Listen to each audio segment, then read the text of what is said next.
Have you ever loved someone so deeply, so unconditionally, that you were willing to give them everything, your time, your energy, your heart, only to watch them walk away? You were kind. You were loyal. You never played games. You listened when she cried, stood by her when she was lost, and gave her the kind of love that wasn't selfish or transactional.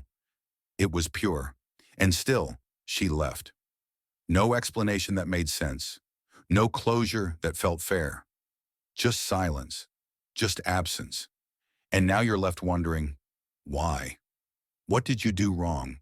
Why does love seem to punish the ones who give the most? This isn't just your story. It's a pattern. A pattern so many men quietly suffer through, believing their kindness wasn't enough, or worse, that something is wrong with them. But what if I told you that the problem isn't your love or your loyalty? What if the truth is far more uncomfortable, far more hidden, lying deep in the psychology of attraction, trauma, and identity? This video is not about blame. It's not about bitterness. It's about understanding. Because once you understand what truly drives these patterns, once you see clearly what's happening beneath the surface, you'll never be the same again. If you've ever felt like your heart was used and discarded, this message is for you. This is the truth behind her goodbye. And this is the beginning of your awakening. Everything always starts the same way. She looks at you, not as the real you, but as the image she imagines you could become. You feel it in her gaze, don't you? A spark of hope, or is it longing? You think you're being seen, but you're not. You're being judged, measured, scanned like a blank canvas, waiting for her to paint a masterpiece.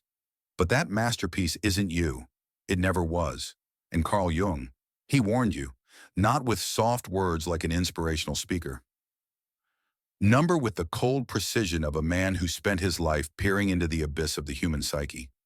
Jung's entire life was about mapping what he called the unconscious, the part of the mind that operates silently beyond your awareness. And he discovered something terrifying about women. They don't just love men. They love the idea of men, the fantasy, the reflection in their minds. The scariest part? Most don't even realize they're doing it. You might think she's choosing you, but she's choosing the version of you she's built in her head, a psychological puppet cast to play a role in her private drama. And when you no longer fit the script, she doesn't change the story. She changes the actor. Jung called this projection, more specifically the animus, the masculine image within every woman. When that animus is immature, undeveloped, or unchecked, it becomes a tyrant, an invisible force that drives women to chase dangerous men and reject good ones. It makes them argue without reason, demand without wisdom, moralize without accountability. Jung didn't sugarcoat it. He described it as a spiritual possession, a state where a woman no longer acts from her conscious self, but is driven by the masculine fantasy in her unconscious. And men, you fall into this trap because no one taught you to recognize it. You mistake being desired for being understood. You mistake being chosen for being truly known. You believe her when she says you're different, but you're just the latest face cast to play a role she memorized as a child. When the illusion collapses, when the mask falls, you're left with confusion, betrayal, humiliation, wondering what you did wrong. But you didn't do anything wrong. You just stopped being a convincing actor in someone else's play. Jung warned that the only way out of this psychological theater is through what he called individuation, a lifelong process of becoming whole from within. And here's the hardest truth to swallow. Most men never even start that journey. You've been trained to chase approval, to seek validation, to let women define your worth. As long as you do that, you'll keep playing the same role, replaced whenever the audience grows bored. Individuation isn't glamorous, it's brutal. It demands you confront the parts you've buried, your weaknesses, insecurities, broken pieces. It forces you to stop blaming women for not seeing you and start seeing yourself. Because here's what Jung knew, and most men will never grasp. You don't become a man by being chosen. You become a man by choosing yourself. You don't prove your worth through her affection. You prove it by standing alone, awake, responsible, alive. A man who's faced his own unconscious isn't seduced by projections anymore. He's no longer a puppet in someone else's fantasy. He becomes the author of his own reality. Jung observed that the greatest tragedy of modern men isn't rejection. It's their willingness to mold themselves into whatever shape they think will be accepted. You call it compromise. You call it connection. You call it love. But Jung called it self-betrayal. He warned that a man who ignores his own spiritual growth becomes a slave to the feminine projection, shaped like wet clay into the form demanded by women, who often don't even know what they truly want. You stop being a man, you become the mask. You smile, nod, agree, play the role, until you forget who you were before the mask. And women, they sense it. Oh, they sense it far more than you think. The very things you believe make her love you, compliance, predictability, availability, are exactly what make her lose attraction. Everything starts the same way. She looks at you, not as you are, but as the man she imagines you could be. You feel it in her eyes, don't you? A spark of hope or longing. You think you're being understood, but you're not. You're being judged, scanned. She's sizing you up like a blank canvas, ready to paint her masterpiece. But that masterpiece isn't you. It never was. Carl Jung warned you, not with gentle words like a motivational speaker, but with the sharp precision of a man who spent his life staring into the abyss of the human psyche. His life's work was mapping the unconscious, the part of the mind that operates silently beyond your awareness. And he uncovered something terrifying about women. They don't just love men. They love the image they project onto men. They love a fantasy, a reflection in their minds. The worst part? Most don't even realize they're doing it. You think she's choosing you? No, she's choosing the version of you she's crafted in her head. A psychological puppet to play a role in her private drama. When you no longer fit the script, she doesn't rewrite the story, she replaces the actor. Jung called this projection, specifically the animus, the masculine image in every woman's unconscious. When this animus is immature, undeveloped, or uncontrolled, it becomes a tyrant, an invisible force that drives women to chase dangerous men and reject good ones, to argue without reason, dominate without wisdom, moralize without accountability. Jung didn't hide this. He called it a spiritual possession, a state where a woman no longer acts from her conscious self, but is driven by the masculine fantasy in her unconscious. And you, men, you fall into this trap because no one taught you to see it.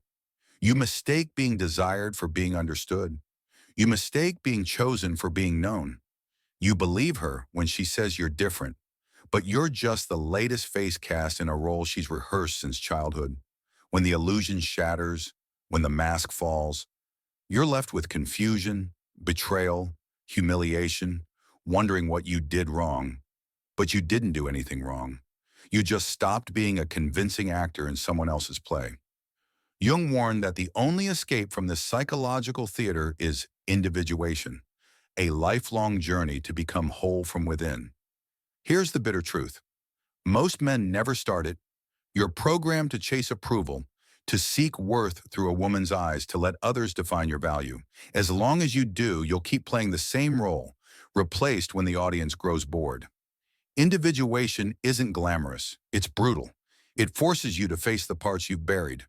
Weakness, insecurity, brokenness. It demands you stop blaming women for not seeing you and start seeing yourself. Because Jung knew what most men never grasp. You don't become a man by being chosen. You become a man by choosing yourself. You don't prove your worth through her attention. You prove it by standing alone, awake, responsible, alive. A man who's faced his unconscious isn't swayed by projections. He's no longer a puppet in another's dream. He authors his own reality. Jung said the greatest tragedy of modern men isn't rejection. It's their willingness to mold themselves into whatever they think will be accepted. You call it compromise. You call it love. You call it connection. Jung called it self-betrayal. He warned, men who neglect their inner growth become slaves to feminine projections, shaped like wet clay, by women who often don't even know what they want. You stop being a man. You become the mask, smiling, nodding, performing, until you forget who you were before. And women, they sense it more than you realize. The things you think make her love you, obedience, predictability, readiness, are why she loses interest. Why? Because as Jung saw, the feminine instinct isn't drawn to safety, predictability, or comfort. It's drawn to mystery, risk, a man she can't fully grasp or control. The moment you lay yourself bare, no boundaries, no stance, no mystery, you don't become more lovable. You become invisible, disposable, replaceable. Here's the paradox that traps most men. You fear loneliness more than living a lie. You'd rather lose yourself than lose her. You'd rather keep playing a role than stand alone without applause. But Jung taught, until a man embraces that solitude, he'll never be truly free.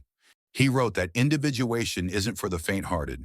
It requires you to die before you die, to burn away the false versions of yourself so the real you can emerge. And I must tell you what no one dares say aloud. Becoming yourself is a lonely journey, bone-chillingly lonely. Because as you walk that path, you see things you can't unsee. You notice the games people play, the masks they wear, the lies they tell themselves to feel safe. When you try to share what you see, they mock you. They call you cold, arrogant, too serious. They accuse you of being the problem. But you're not the problem. You're the mirror. And people hate mirrors that show what they refuse to face. Jung understood this deeply. He spent decades studying patients terrified of confronting their shadow, the dark, rejected, painful parts of their soul they refuse to acknowledge. And women? Jung warned that many grow up in cultures teaching them to avoid this confrontation. They're told they're pure, emotional, intuitive, already perfect. No need for change. But Jung didn't buy it. He wrote that the greatest danger for women is their unconscious animus, the inner voice speaking with false certainty, false authority, false morality. If a woman doesn't face and integrate this animus, she becomes its prisoner. She projects it onto every man she meets, then blames them for battles she refuses to fight within herself. And you, the man, you step in as the savior. You think you're the exception. You believe if you love her deeply enough, prove yourself strong enough, sacrifice enough, she'll choose you for you. But that's not how projection works. Jung taught that projection is a thief. It steals reality and replaces it with illusion. As long as men and women remain asleep to this, they'll repeat the tragedy, each blaming the other, unaware they're dancing with shadows. Here's the cruelest irony. The woman who once saw you as her hero will one day see you as her enemy. Not because you changed, but because you couldn't live up to the illusion she projected onto you. And she doesn't even realize she's doing it. Jung called this an inevitable psychological betrayal, when neither takes responsibility for their inner world. You didn't lie to her. You didn't betray her. You simply couldn't fulfill an invisible role she hired you to play. You were never the one, and so she resents you. Jung said, people will do anything, no matter how absurd, to avoid facing their own souls. Nowhere is this truer than in relationships. Men and women enter not as whole individuals, but as walking shadows, carrying unlived fears, unmet needs, unhealed childhood wounds, and dumping them into the arms of someone they barely understand. You call it love. Jung called it possession. And like a hypnotized fool, you keep walking into the trap thinking, this time will be different. But it never is, because you've never dared ask the most terrifying question a man can ask. Is this my fault? You want to blame women. You want to call them manipulative, fake, shallow. But Jung would look you in the eye and ask, then why did you let her choose you in the first place? A man who refuses to face his own inner feminine will forever be enslaved to the feminine in others. You're not a victim. You're a volunteer. You chose to play the fool. You signed up to star in her myth. Why? Because facing the void within you, confronting your own incompleteness, is far scarier than living as a character in someone else's dream. This is where most men stop listening. This is where comfort ends and responsibility begins. Jung doesn't offer easy fixes. He doesn't teach 3 steps to alpha. He gives you a brutal, lifelong quest. Face yourself. Sit alone in silence until the illusions crack, until the voice in your head, the one whispering you're nothing without her, starts to die. And trust me, that voice will fight to survive. It'll scream you need her. You can't live without female validation. You're incomplete without her. But Jung's work whispers something more dangerous. A man who can stand alone, needing no validation, no love, no necessity, is truly free. Free from projections, free from roles, free from the yoke of living as others think a man should be. When you reach that state, you don't become cold or distant. You become real, rooted, grounded, fully alive in yourself. And paradoxically, that's when women are drawn to you more than ever. Not because you need them, but because you don't. And you'll smile. Not because you're heartless, but because you finally understand. You see she's on her own journey. She too must face her inner animus. She too must awaken from her illusions. And you can't do it for her. You can't save her from herself. All you can do, as Jung did, is walk your path fearlessly, becoming a living mirror reflecting truth for anyone brave enough to look. Most will turn away, but a rare few will thank you. That's the difference between being loved for the role you play and being respected for who you've become. When that moment comes, when you realize you no longer need to perform, something strange happens. Your presence makes others uncomfortable. They feel it, even if they can't name it. Your solidity unsettles them because you no longer fit the familiar molds they used to feel safe. Jung warned, the individuated man isn't welcomed by society. He's feared, misunderstood, labeled distant or arrogant. But the truth is scarier. He's become untouchable, unbribable, unmanipulable, because he sees through the game. And the irony? Those who once begged for your attention, validation, approval will start to hate you because you no longer need them. Women, especially those still possessed by the fantasy of the perfect man, will accuse you of being emotionless, too rational, too detached. What they really mean is, I can't control you anymore. You've stepped off their stage. You're no longer reading their script. Companions, not trophies. Mirrors, not mothers. Allies, not saviors. And you'll love them not because you need them, but because you choose them. From a place of strength, from a place of wholeness, from a place that knows, unapologetically, who you are. Carl Jung didn't leave you a map. He left you a warning. A man who refuses to face himself will forever be a slave to others' illusions, especially women's. But he also left you a challenge.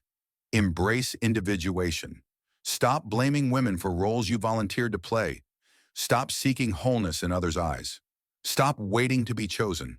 Because a man who chooses himself, fully, unapologetically, without hesitation, is a man no longer swayed by illusions. He's not lured by the stage, not reduced to a role in someone else's script. He becomes the author of his own life. If you've read this far, if these words hit you deep, don't just scroll past. Don't let this be content you read and forget. Act. Share it with another man, someone else living in illusion, waiting to be awakened. We can change this world, one awakened man at a time.